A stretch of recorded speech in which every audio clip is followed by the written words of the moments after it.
Mag-ingat at umiwas sa maling tao. Hanapin, pahalagahan ang tamang tao. Sapagkat mahirap at masakit magtiwala at magmahal ng maling tao. Mahirap yung mapunta sa ibang number yung load na para sa'yo. Pero wala nang masihirap pa kapag nagmahal ka at nagtiwala ka sa maling tao. Hindi lang load ang mawawala sa'yo. Baka pati buhay mo. Sino ba yung maling tao? Yung maling tao ay yung curious lang sa'yo. Yung tamang tao ay serious sa'yo. Yung maling tao ay interesado lang sa'yo. Yung tamang tao ay desidido sa'yo. Kaya lang sa una, mahirap makita ang pagkakaiba. Sapagkat yung tamang tao at maling tao, yung serious at desidido, pati na yung curious lang at interesado lang, pareho nagsisimula yan sa mabuting pagtitinginan.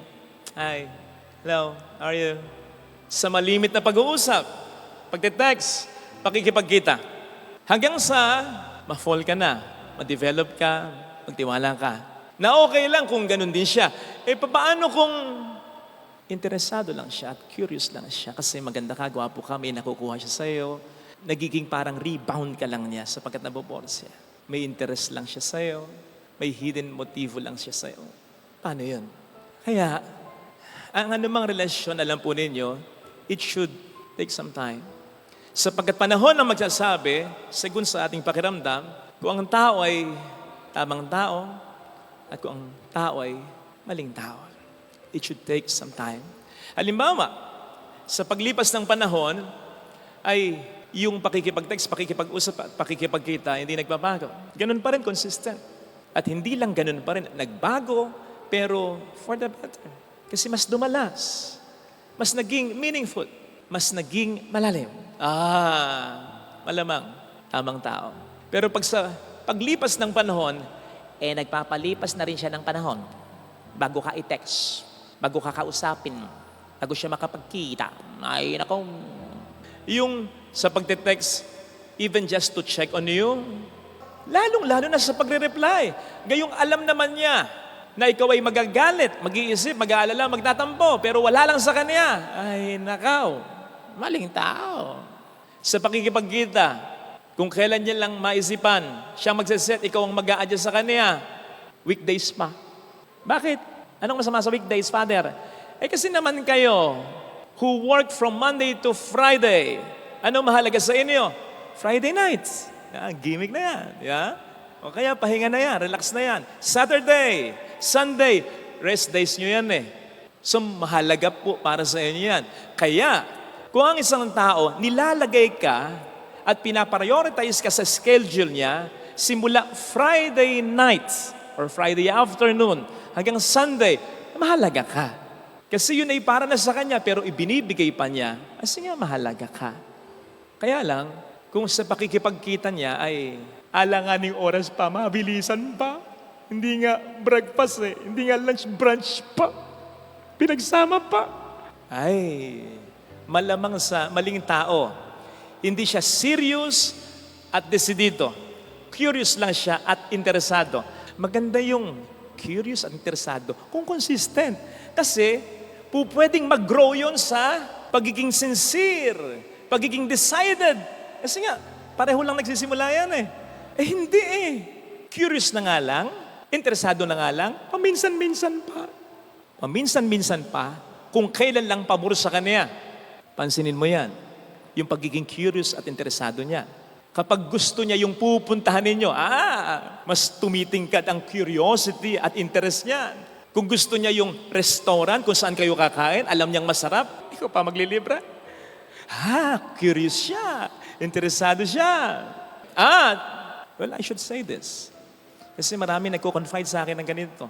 At nasa-sense ko, kapag alam niyang may mangyayari sa inyo, na alam mo na, makikita mo yung height ng curiosity at interest niya. Pero kapag hindi ganon, kapag walang mangyayari sa inyo, kapag ang pupuntahan ninyo ay pabor lang sa'yo, mag-shopping ka lang And tagal mo kaya mag-shopping?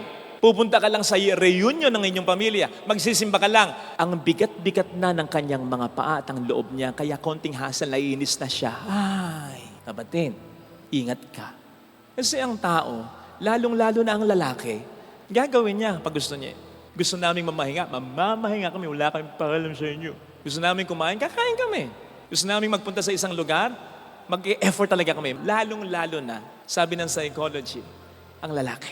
Ngayon, kapag nagmamahal ang lalaki, yung totoong pagmamahal ng lalaki, ay kahit ayaw niya, gugustuhin niya. Kasi nagmamahal siya. Ilan na yung kilala kong lalaki na dati sa una nilang naging partner o babae, ay may mga bagay silang hindi ginagawa dati na ginagawa na nila ngayon. All of a sudden, nagsisimba na sila kasama nung girl nila. All of a sudden, nagiging sweet na sila. All of a sudden, wala na yung bisyo nila. Yung pagmamahal dun sa babae ang nakapagbabago. So, kapag gusto ng tao, talagang gagawin niya. At kaya kapag ginagawa niya, ginugusto niya for you, mahal ka niyang talaga. So kung hindi siya ganyan para sa'yo, sabi nga natin, sa gusto maraming paraan, sa ayaw maraming dahilan, paraphrasing this, sa serious at desidido, maraming paraan. Pero sa curious at interesado lang, maraming dahilan.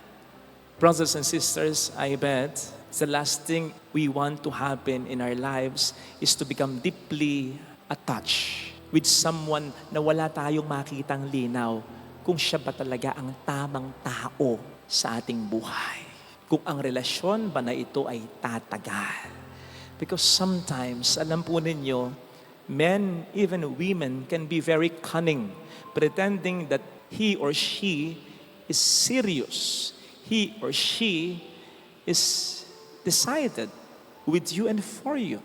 Pero not because he or she loves you, but because he or she just wants to keep you. Kasi nakikinabang siya sa iyo. So, in truth, hindi talaga siya serious, curious lang. Hindi talaga siya decided, interested lang. Beware of these people. Nasabi ko ito kasi yun ang nakita ko kay Kristo.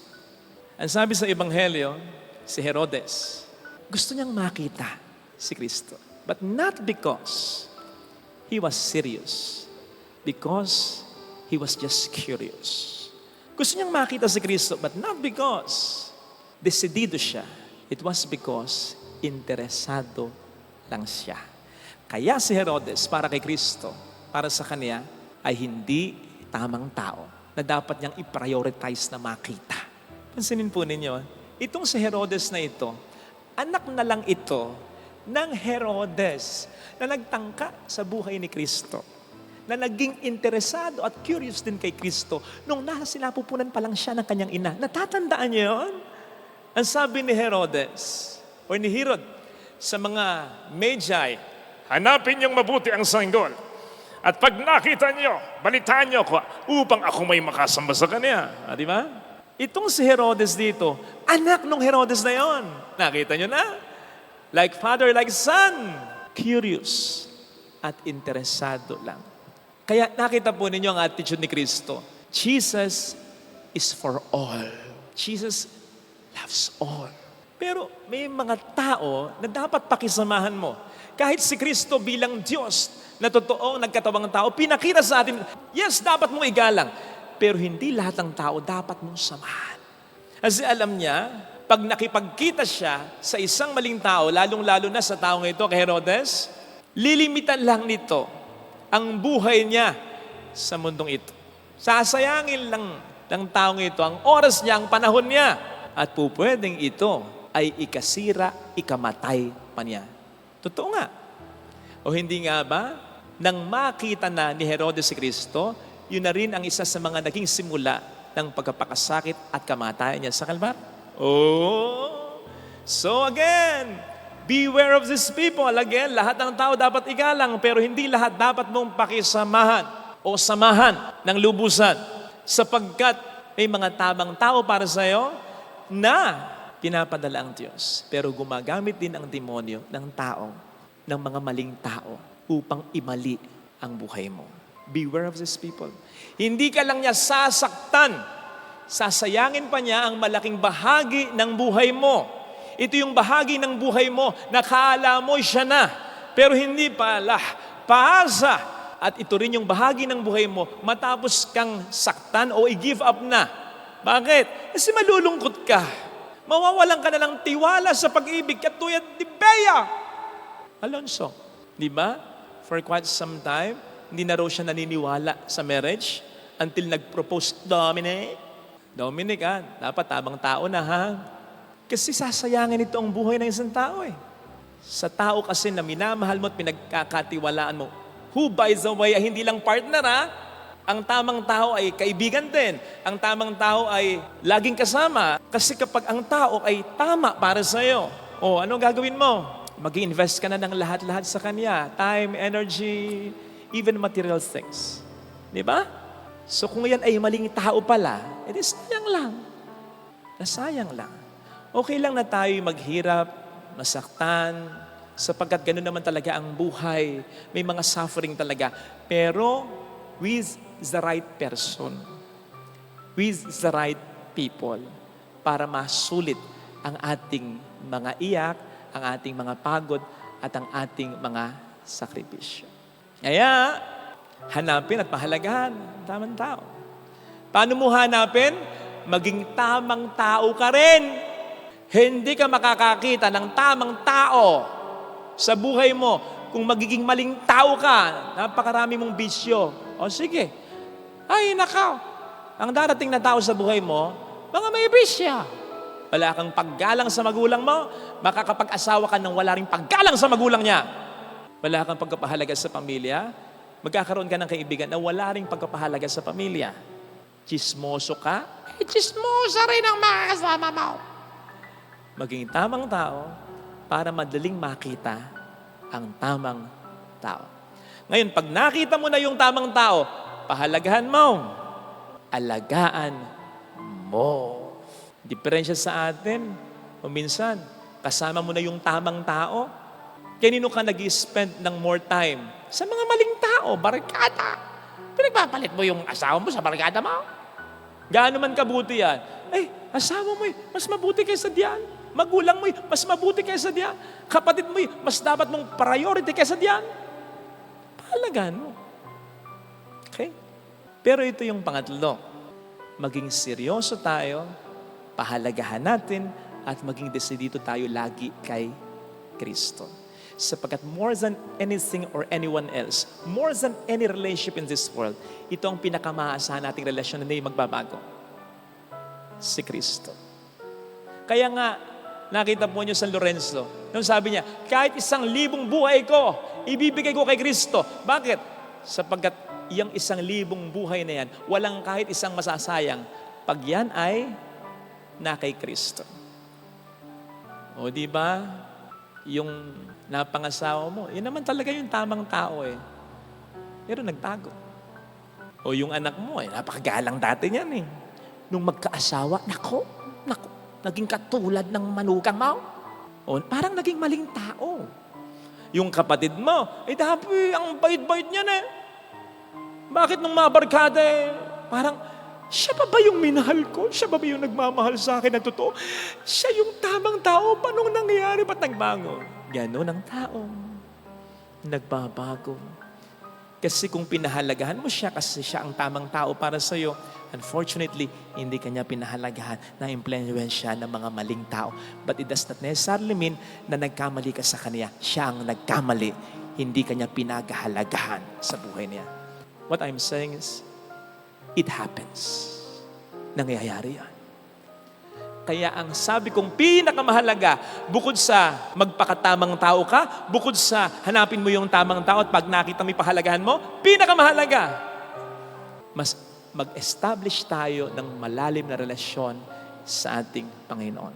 Sapagkat magbabago ang iba, kahit yung mga tamang tao pa, sana, pwedeng magbago. Pero hindi si Kristo.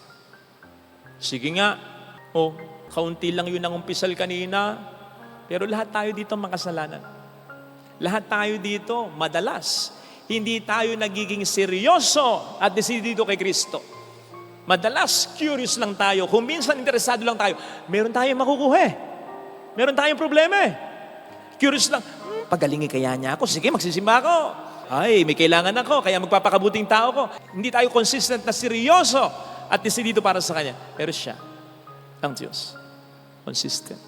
Mula noon hanggang ngayon, sa susunod pang panahon, seryoso at desidido para sa atin. So ito yung relasyon, higit sa lahat. Kaya nga sabi niya, sino mang magmahal sa magulang, sa asawa, sa anak, nang higit sa akin, hindi karapat-dapat sa akin. Hindi dahil kailangan natin siyang unahin, dahil siya ay manibughuin, may kulang sa kanya, dapat i-priority. Hindi siya ganoon, hindi siya KSB. Inaalala niya ang kalagayan natin, ang kapakanan natin, sapagkat alam niya, napatunayan na niya mula una hanggang huli. Gaano mo man kamahal kung minsan, ang asawa mong anak mo, minsan sila'y nagbabago. Hindi man magbago, at tulad ng tatay mo, mawawala siya. Tulad ng nanay mo, mamamatay siya. Mawawala. So kahit nakaka-jackpot ka pa ng tamang tao at pinahalagahan ka bilang tamang tao sa buhay niya, hindi forever yung relasyon yung dalawa. So, ang establish natin, ang relasyon sa Panginoon more than anything and anyone. Sapagkat siya higit kailanman ang hindi tayo pababay. Ito sana ang ating panghawakan. Sa mundong ito, na mahirap makakita ng tamang tao at makakita ka man ay hindi ka pa rin sigurado kung hindi siya magbabago. At kung hindi man siya magbago, ay alam mo na hindi forever ang relasyon ninyo. Ang mas establish natin at panghawakan natin ay ang relasyon natin kay Kristo. Ito ang hindi nagbabago. Ito ang hindi nawawala. Amen. Ilagay natin ang ating kanang kamay sa tapat ng ating puso.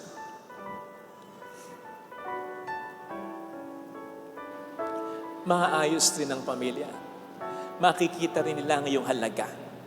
Kung ano yung hinihiling mo, pwedeng hindi mo makuha ngayon, pero in His time, in His way, mangyayari yan.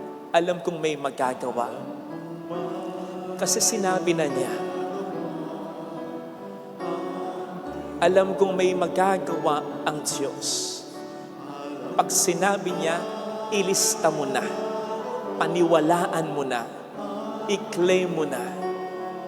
Kung ako'y magtatapat, lalong-lalo na yung sinabi niyang, mahal ka niya, na hindi ka niya pababayaan sa lahat ng mga pangako ng Diyos. Huwag mong kakalimutan ito. Alam kong diringgin ng Diyos ang samo ko sapagkat mahal niya ako. Alam kong diringgin ng Diyos ang samo ko sapagkat alam niya ang pinagdaraanan ko. Kung ako'y magtatapat, sa Kaniya'y maglilingkod, alam kong diringgin ng Diyos ang samo ko. Pakipikit natin ang ating mga mata. Panginoon, pasensya na kung may mga pagkakataong nagdududa ako sa iyo. Akala ko hindi mo ako pinakikinggan eh. Kasi walang sagot sa panalangin ko. Parang hindi mo ako kinakausap. Tama si Father. Nasabi mo na eh. Dapat ulit-ulitin ko na lang yon sa isip ko sapagkat doon ko maipapakita ang pananampalataya ko sa iyo. Na sa iyong paraan, sa iyong panahon, mangyayari ang mabuting pangako mo sa buhay ko at sa pamilya ko. Pasensya na, Panginoon, ha? Pasensya na. Sana tulad ni Pedro na na-deny ka ng kahit 3, tuparin mo pa rin ang magandang plano mo, hallelujah, sa buhay ko. Hallelujah! Siya ay muling babalik sa atin. Hindi niya tayo iiwan. Hindi ka niya pababayaan. Paniwalaan mo yan. Hallelujah! Yung sinasabi ng lyrics ng awiting ito, mayroong magandang mangyayari sa iyo. Alam kong diringgin ng Diyos ang samo ko. Alam kong may magagawa ang Diyos. Lahat ng ito, hindi invento. Nasa Bible lahat ito. Kaya sabihin mo, claim mo ang awiting ito. Mayroong magandang mangyayari sa buhay mo. Kung lalapit ka kay Jesus, huwag kang mag-give up. Kahit konti na lang ang nakakapit sa pananampalatayang yan, huwag mong ibibigay sa diablo yan. Laban! Laban lang. Sustain it. Basta huwag kang susuko. Kahit na kung minsan nangihina ka, basta lumaban ka. Kahit na hindi ka na makasuntok, basta huwag mong ibibigay sa demonyo ang laban ng buhay mo. Alam kong may magagawa ang Diyos. Alam kong may magagawa ang Diyos.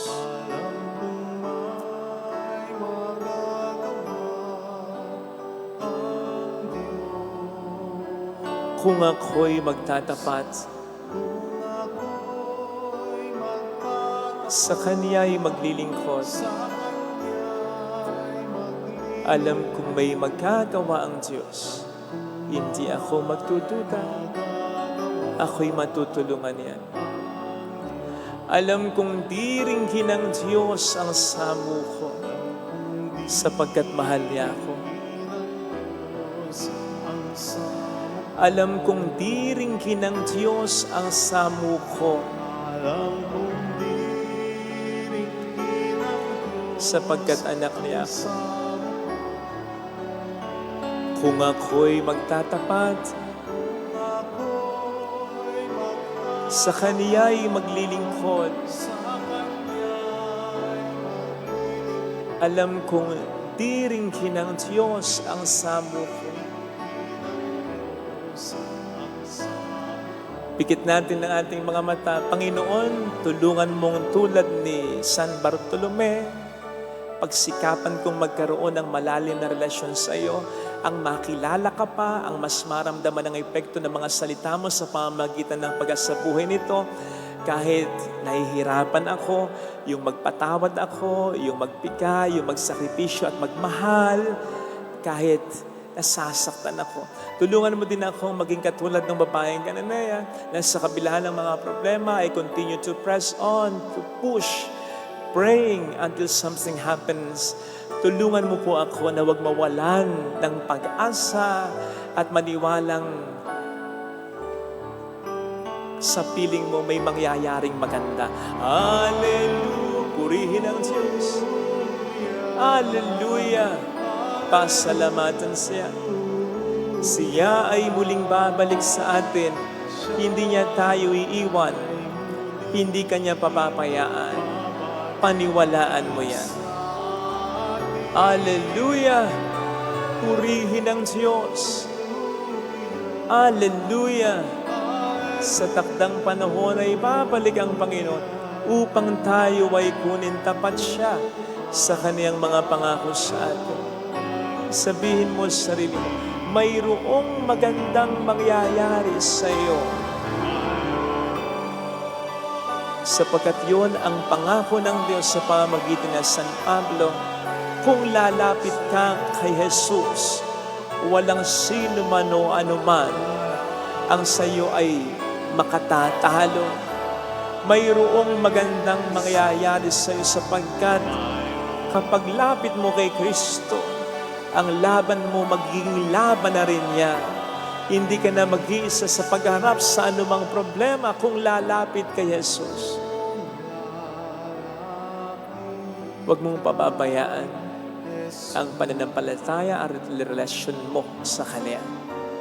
Alam kong may magagawa ang Diyos. Alam kong may magagawa ang Diyos. Kung ako'y magtatapat, Kung ako'y magtatapat, sa Kanya'y maglilingkod. sa Kanya'y maglilingkod. Alam kong may magagawa ang Diyos. May magagawa ang Diyos. Alam kong diringgin ng Diyos ang samo ko Alam kong di sapagkat mahal niya. ng Diyos ang samo ko. Alam kong diringgin ng Diyos ang samuko. Alam kong hiling ng Diyos ang sako. Kung ako'y magtatapat, Kung ako'y magtapat sa Kaniya'y maglilingkod, sa Kanya maglilingkod. alam kong diringgin ng Diyos ang samuko. Pikit natin ang ating mga mata. Panginoon, pasensya na kung may mga pagkakataong nagre-reklamo ako. And there were even times na I told you, ayoko na. Yung bakit buhay pa ako. Kung bakit nasa pamilya ko pa ako. Kung bakit may nakikita pa akong tsansa. Kasi may pag-asa pa. Tulungan mo kong yakapin ito. Tulungan mo kong harapin ang mission ko. Kasi kung wala naman ding ibang gagawa para sa pamilya, ako ang gagawa. Pero tulungan mo ako, Panginoon. From now on, hindi na ako magre-reklamo. Gagawin ko na ang dapat kong gawin. Pero Lord, tulungan mo ko kasi hindi ko kayang mag-isa ito. Nasa extra na ako. Hallelujah! Hallelujah. Purihin ang Diyos. Hallelujah! Hallelujah. Pasalamatan siya. Siya ay muling mamalik sa atin. Hindi ka niya iiwan. Ay muli Hindi ka niya pababayaan. babalik Paniwalaan sa niya. atin. Hallelujah! Purihin ang Diyos. Hallelujah! Babalik ang Panginoon upang tayo ay tapat siya sa kaniyang mga pangako sa atin. Sabihin mo sa sarili mo, mayroong magandang mangyayari sa iyo. Higit pa sa inaasahan mo, sapagkat mahal ka ng Diyos, makatandaan. Kung lalapit ka kay Jesus, maaaring matagal, maaaring mahirap, pero magiging maayos din ang lahat. Mayroong magandang mangyayari sa iyo.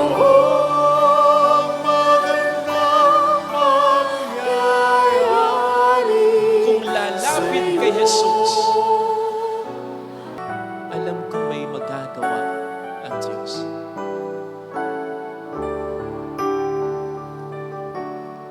Alam kong may magagawa ang Diyos. Alam kong may magagawa ang Diyos. Alam kong may magagawa ang Diyos. Kung ako'y magtatapat, Kung ako'y sa Kaniya'y maglilingkod, sa Kanya maglilingkod. alam kong may magagawa ang Diyos. May magagawa ang Diyos. Alam kong diringgin ng Diyos ang samuro Kung di sapagkat mahal niya. ng Diyos ang sampo. Alam kong diringgin ng Diyos ang samuro Alam kong di sapagkat anak niya. ng Diyos ang sampo. Kung ako'y magtatapat, Kung ako'y magtapat sa Kaniya'y maglilingkod, sa Kanya'y maglilingkod. alam kong diringgin ng Diyos ang samuro. Pikit natin ang ating mga mata. Panginoon, tulungan mo po ako maging mabuting tao sa grasya mo, sa pagpapala mo, at sa pagpapahalaga din sana ng mga taong malapit sa akin, ng mga dahilan kung bakit naman ako nagninegosyo, nagtatrabaho, at nagpapakabuting tao. Sana maramdaman kong ito'y na-appreciate nila. Sana maramdaman ko ang pagpapahalaga at ang kanilang suporta sapagkat aaminin ko. There are times na papagod din ako, nahihirapan din ako, at naghahanap din naman ako. Salamat, Panginoon, digin mo ang panalangin ko. Hallelujah! Purihin ang Diyos na hindi nagugulat. Hallelujah! Pasalamatan siya. Siya ay muling mamalik sa atin. Hindi niya tayo iiwan. Hindi niya tayo pababalik. paniwalaan. Hallelujah! Purihin ang Diyos. Hallelujah! Babalik ang Panginoon upang tayo ay kunin. Tapat siya sa kanyang mga pangako sa atin. Lagi natin namabasa. Shout out sa may kuyang mayaman. Shout out sa may ating maganda. Shout out sa may asawang gwapo. Come on! Shout out sa asawang mabuti. Shout out sa anak na mabuti. Sa kapatid na mabuti. Yan ang ating ipagmalaki. Yan ang blessing sa ating family. Mayroong magandang mangyayari sa iyo. Kung yung masamang tao minamahal ng Diyos, ikaw ba bang nagpapakabuti? Ikaw ba ba ang pabayaan niya? Kung lalapit kay Jesus, ang nagpapakabuti ay kakampi ng Diyos. Alam kong may magagawa ang Diyos. Alam kong may magagawa ang Diyos. Alam kong may magagawa Walang posible sa kung ako'y magtatapat, kung ako'y magtatapat sa Kaniya'y maglilingkod. sa Kanya'y maglilingkod. Alam kong may magagawa ang Diyos. Alam kong may magagawa ang Diyos. Alam kong diringhin ng Diyos ang sabi Alam kong di sapagkat mahal niya. ng Diyos ang samo ko. Alam kong diringhin ng Diyos ang sabi Alam kong diringhin ng Diyos sapagkat alam niya ang pinagdaraanan. samo ko. Kung ako'y magtatapat, Kung ako'y magtatapat sa Kaniya'y maglilingkod. sa Kanya'y maglilingkod. Alam kong diringhin ng Diyos ang sabi. Pikit natin ang ating mga Panginoon, alam kong nandiyan ka na tinutulungan ako sa mga laban sa buhay ko. Salamat, Panginoon, hindi ako nandito ngayon. Hindi ako buhay ngayon. Hindi ako lumalaban hanggang ngayon kung hindi mo ko tinutulungan. Salamat sa guidance, sa pagpapala mo. Tulungan mo lang po ako patuloy. At sana kahit paminsan-minsan makaramdam din naman ako ng suporta mula sa mga tao sa akin ay mahalaga, lalo na sa aking pamilya, sapagkat sila naman din ang dahilan kung bakit ako bumabangon at patuloy na lumalaban tuwing umaga. Hallelujah! Purihin ang Diyos. Hallelujah! Pasalamatan siya ay muling babalik sa atin. Hindi niya tayo iiwan. Hindi niya tayo pababayaan. Paniwalaan natin. Hallelujah. Purihin ang Diyos. Hallelujah. Sa takdang panahon ay babalik ang Panginoon upang tayo ay kunin tapat siya sa kanyang mga pangako sa atin. Sabihin mo sa iyo, mayroong magandang mangyayari sa iyo. Higit pa sa inaasahan, sapagkat mahal ka ng Diyos ng Panginoon. Kung lalapit ka kay Jesus, maaaring matagal, maaaring matagal, pero magiging maayos na lang. Mayroong magandang mangyayari sa iyo. Hindi sasayangin ng Panginoon lahat ng paghihirap kung lalapit kay Jesus.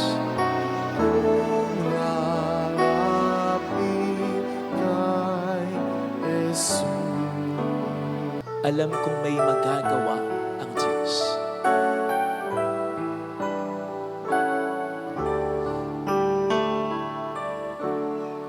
Alam kong may magagawa ang Diyos. Makapangyarihan siya. Alam kong may magagawa walang imposible sa ang Diyos.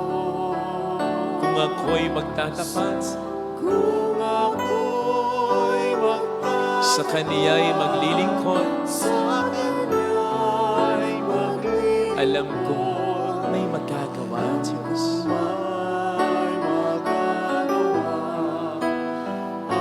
ang Diyos. Alam kong diringgin ng Diyos ang samo ko, sapagkat mahal niya. Ang Diyos ang samo ko.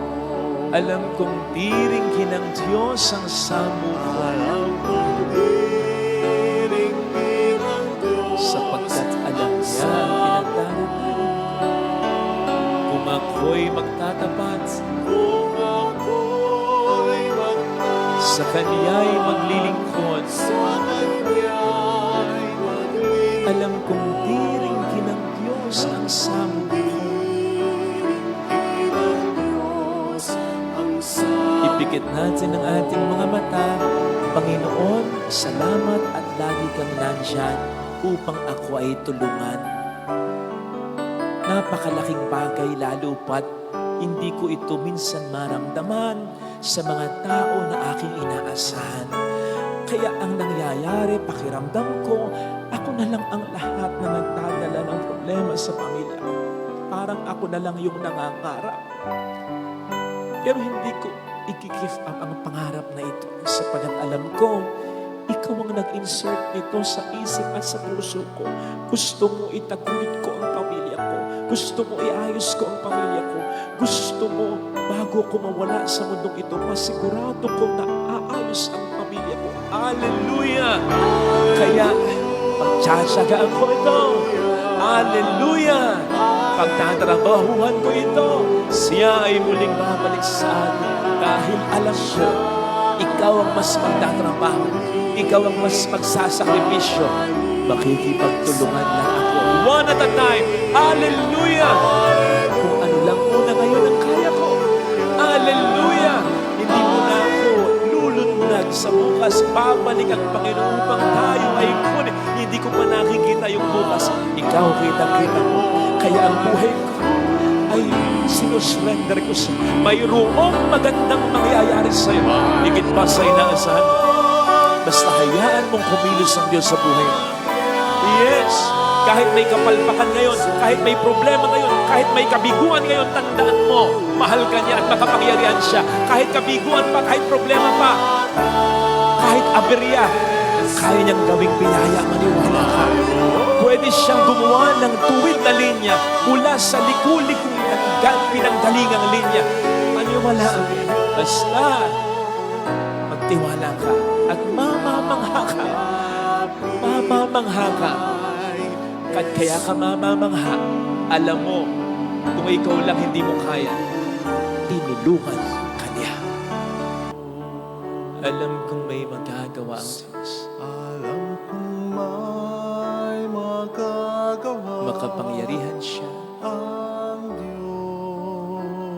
Kung ako'y magtatapat, Kung ako'y magtatapat, sa Kaniya'y maglilingkod, sa Kanya'y maglilingkod, alam kong may magagawa ang Diyos. kung may Hindi ako magdududa. magagawa ang Diyos. Alam ko, diringgin ng Diyos ang samo ko. Diringgin ang Diyos Sapagkat mahal niya ang ako. samo ko.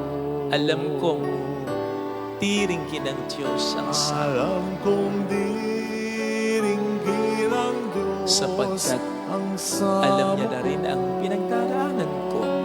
Kung ako'y magtatapat, Kung ako'y magtatapat, sa Kaniya'y maglilingkod, sa Kanya'y maglilingkod, alam kong diringgin ng Diyos ang samo ko. diringgin ang Diyos. Pikit natin ang ating mga mata. Panginoon, patawad kung minsan iniisip ko wala ka sa aking pakialam, sa aking mga pinagdaraanan, sa aking mga pangangailangan. Nadadamay ka pa sa aking mga karanasan, sa aking mga karanasan na sa aking buhay, maging sa aking pamilya, parang wala silang pakialam.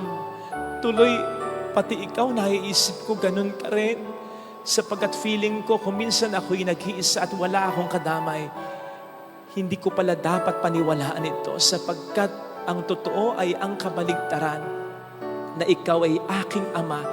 Ako'y nag-iisang anak mo. Wala kang nilikha na katulad ko. Kaya hindi po pwedeng hindi mo ko minamahal at wala ka sa aking magandang plan.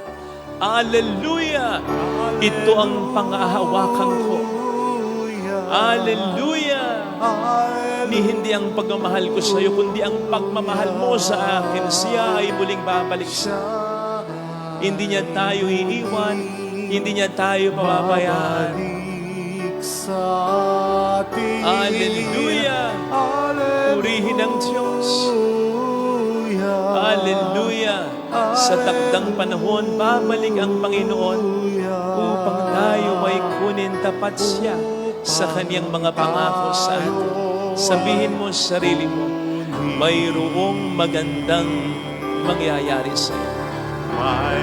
Higit pa sa inaasahan mo, sapagkat mahal ka ng Diyos, yan ang pakatatandaan mo. Kung lalapit ka kay Jesus, huwag mong sisihin ang Panginoon sa mga pangit na nangyayari sa buhay mo. Hindi niya kagagawan yan ng kalaban.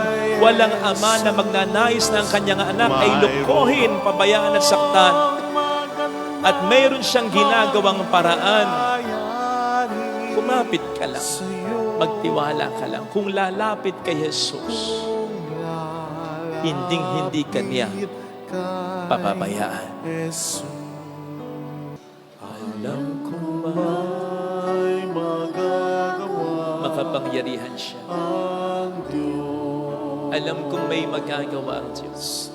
Alam kong may magagawa Walang imposible sa Kanya. ang Diyos. Kung ako'y magtatapat, Kung ako'y magtatapat sa Kanya ay maglilingkod. sa Kanya'y maglilingkod. Alam kong may magagawa ang Diyos. Alam kong may magagawa ang Diyos. Alam kong diringgin ng Diyos Alam kong di ang samong ringgin ang Diyos sapagkat mahal niya. samo ko. Alam kong diringgin ng Diyos ang samong Alam kong di ringgin ang Diyos sapagkat anak niya. ang samo ko. Kung ako'y magtatapat, Kung ako'y magtatapat sa Kanya ay maglilingkod. sa Kanya'y maglilingkod. Alam kong diringgin ng Diyos ang samong ko. Kung di ringgin ang Diyos Pikit natin ang ating mga mata. samo ko. Panginoon, tulungan mo akong piliin ka araw-araw. Pasensya na sa mga pagkakataong na ipagpapalit kita at hindi ko na ipaparamdam sa iyo ang iyong halaga. Nagkakasala ako, nagkakamali ako, nagkukulang ako. Patawad, Panginoon. Ikaw naman itong talagang nandiyan para sa akin. I love you, Lord. Tulungan mo rin po ako, Panginoon, na maging okay lang. Kahit na ang aking mga pagmamahal at sasakripisyo, lalo na para sa pamilya ko, ay hindi napapahalaga, hindi nagagantihan. Pero sana rin, Panginoon, mahipo mo ang puso at isipan ng mga mahal ko na pahalaga naman nila yung pagmamahal na ginagawa ko. Hallelujah! Purihin ang Diyos. Hallelujah! Pasalamatan siya. Siya ay muling babalik sa atin. Hindi kanya iiwan. Hindi kanya pababayaan. Paniwalaan mo yan. Hallelujah! Purihin ang Diyos. Hallelujah! Sa takdang panahon, babalik ang Panginoon upang tayo may kunin. Itutuloy at itutuloy niya ang kanyang magandang plano para sa atin. Pero huwag tayong aalis, huwag tayong bibigay, huwag tayong mag-give up. Huwag tayong lilihis ng landas. Mayroong magandang Panginoon. Kung lalapit ka kay Jesus, sayangin man ng iba ang kabutihang loob mo, ang pagmamahal mo, ang sakripisyo mo, hindi sasayangin ng Diyos ito. Mayroong magandang mangyayari sa'yo. Bibihira ang taong mapagsakripisyo at kung magmahal ay totoo, kung lalapit kay Jesus. Huwag mong ipagwawalang bahala ang mga tao ito sapagkat sila ang regalo ng Diyos sa buhay. Papuri sa Ama at sa Anak sa Espiritu Santo. Kapara ng sa unang-una, ngayon na magpakailanman, magpasawalang hanggan. Amen.